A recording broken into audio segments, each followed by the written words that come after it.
Most laboratories analyze the F waves by measuring the onset latency of the earliest F wave.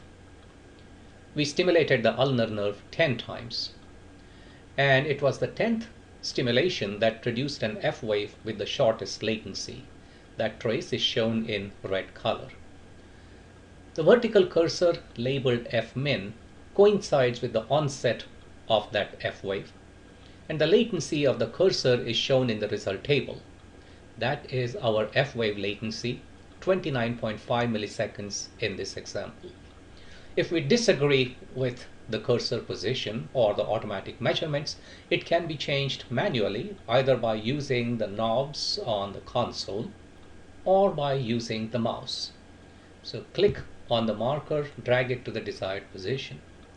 Notice that the vertical cursor position is also updated in the window to the right and also in the result table.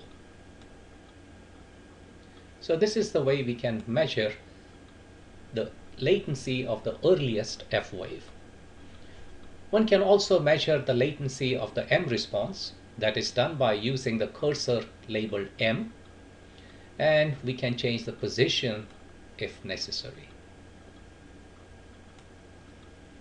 So in this example, our F latency is 29.4, M latency is 3.3, and the difference between the two is the so-called F minus M latency of 26.1 milliseconds. This is the preferred measurement in some laboratories.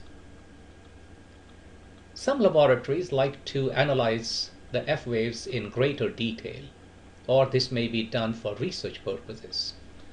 We can look at additional measurements of F waves by clicking on the marker type function key.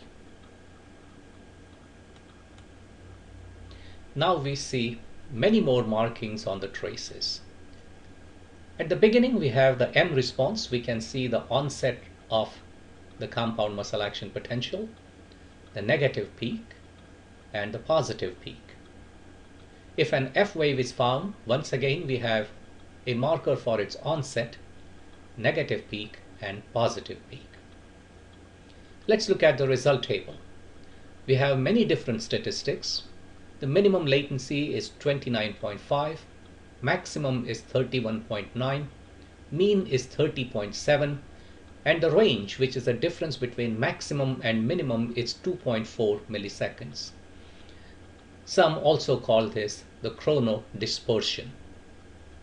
Next, we have the amplitude statistics in millivolts. So this is the peak-to-peak amplitude of the F wave, minimum 0.09, maximum 0.53, and mean of 0.29.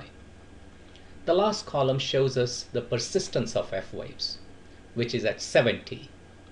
This indicates that we stimulated the nerve 10 times and 7 of them produced an F wave.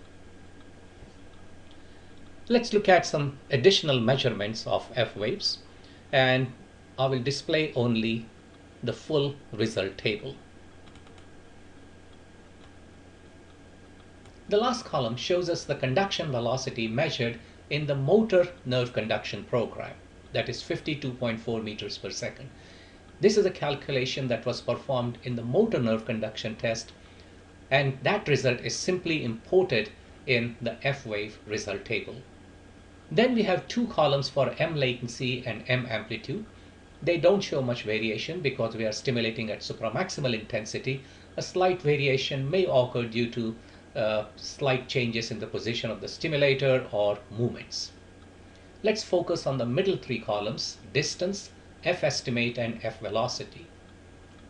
The distance can be entered by clicking into the distance box. Type in the distance value from the stimulation site to the spinal cord. So let's say it was 650 millimeters. And this gives us the F estimate and F velocity. We can compare the F velocity with the M velocity, 51.1 meters per second versus 52.4, and these are very similar as expected in a healthy subject. We can also predict the F latency based upon the motor nerve conduction velocity, and that was 29 milliseconds. Our measurement was 29.5 milliseconds. Once again, these are very similar, indicating normal conduction.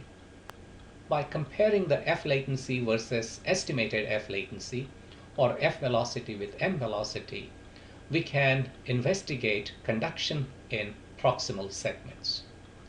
As I indicated, this is not done routinely. Nevertheless, all of these measurements are available as part of F-wave test.